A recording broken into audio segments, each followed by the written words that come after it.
Mike, and I'm here in my Fisker Ocean 1, and today we are replacing the armrest cover. I'm going to walk you right through this. So what you're going to need is a bit set that has a few different star bits.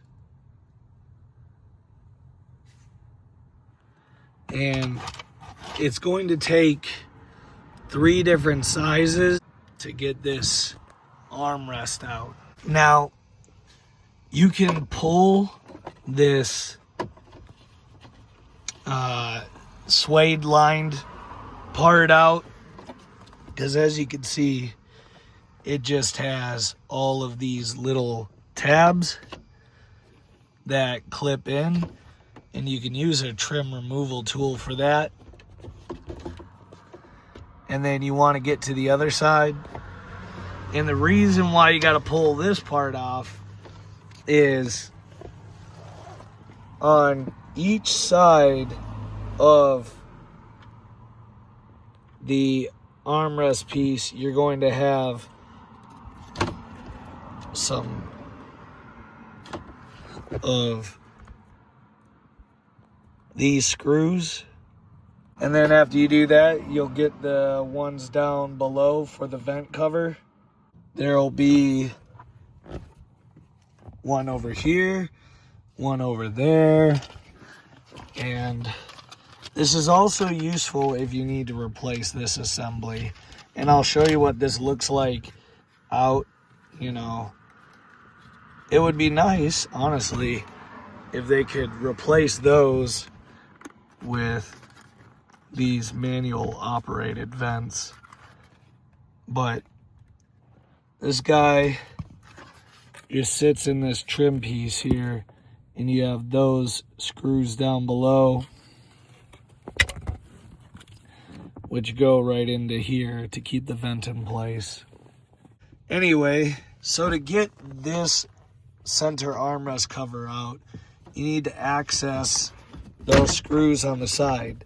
Now, this piece right here, this lower trim, is held by not only these clips, but you got this screw right here.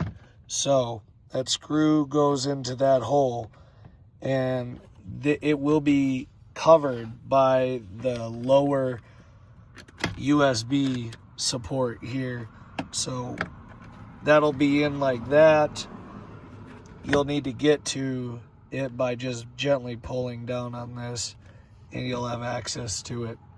I've accessed this lower part before, as you can see, so I could tie in that USB power for my radar detector, which is great because these USBs power on when the car powers on, and they power off when the car powers off. Anyway, once you do that, you'll have to access, and you can just lift this one up out of the way, but you'll need to get to the giant torque bolts which hold the center armrest in place right here and on the other side. And on the new one, you can see how they look. So if you want to reference, I bought this piece on eBay. My latch stopped working on my current one, so I had to install a new one. And after I get these 2 bolts out, that should be all she wrote. So we'll get right to that. All right, and just like that, it's free, so I'm gonna slowly wiggle it out. And there it is. Now, you can see that these, you won't need to move these over, because the new one should have that already. And again, I got that on eBay, so dealer's choice there. But it's time to get the new one in and everything assembled. Boy, you can really see where they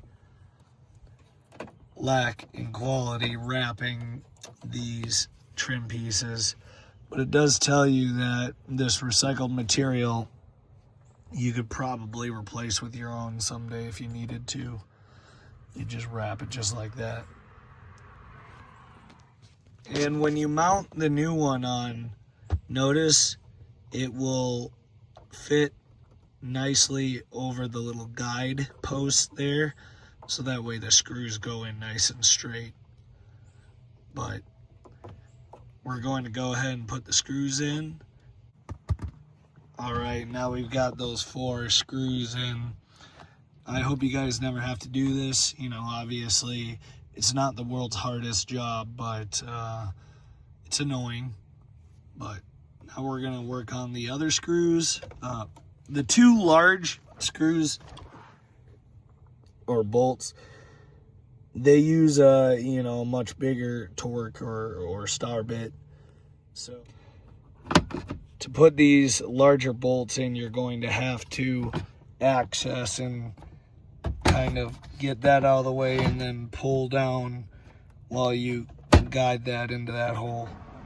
All right, guys, so what makes this piece unique here is, as you can see, it slides on, but there's another guide post on both sides. Right there at the bottom.